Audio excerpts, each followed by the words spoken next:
Hello viewers, আসসালামু আলাইকুম। আমি আপনাদের আজকে করে দেখাবো ফুলকপি দিয়ে কুমড় বড়ি রান্না।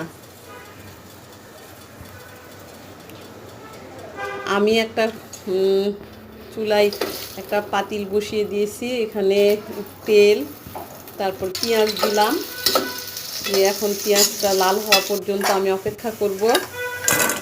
হ্যালো ভিউয়ার্স, আসসালামু আলাইকুম। আমি আপনাদের আজকে করে দেখাবো ফুলকপি দিয়ে কুমড় বড়ি রান্না। আমি একটা চুলায় একটা পাতিল বসিয়ে দিয়েছি। এখানে তেল, তারপর পেঁয়াজ দিলাম। এখন পেঁয়াজটা লাল হওয়া পর্যন্ত আমি অপেক্ষা করব। পেঁয়াজটা লাল হয়ে গেছে, আমি এখানে একটু পানি অ্যাড করব।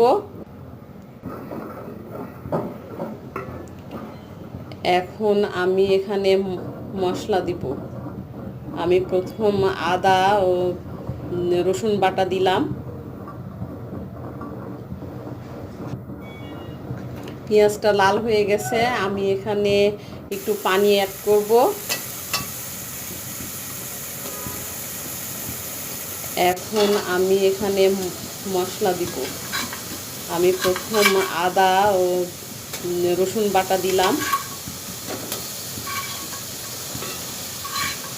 এরপরে লবণ, তারপর দিলাম শুকনা মরিচের গুঁড়া, হলুদ গুঁড়া, জিরা গুঁড়া।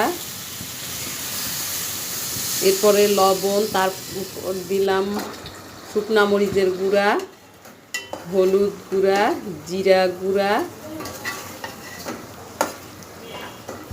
এখন আমি মশলাটাকে 2 মিনিট কষাবো। আমি পাশের চুলায় কিছু কুমড় বড়ি আমি ভেজে নিচ্ছি।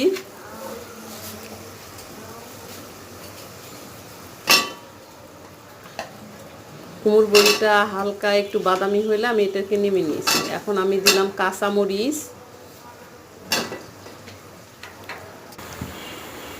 এখন আমি মশলাটাকে 2 মিনিট কষাবো।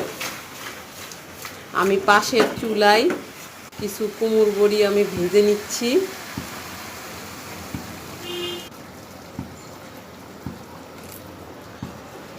কুমড় বড়িটা হালকা একটু বাদামি হলে আমি এটাকে নেমে নিয়েছি। এখন আমি দিলাম কাঁচামরিচ।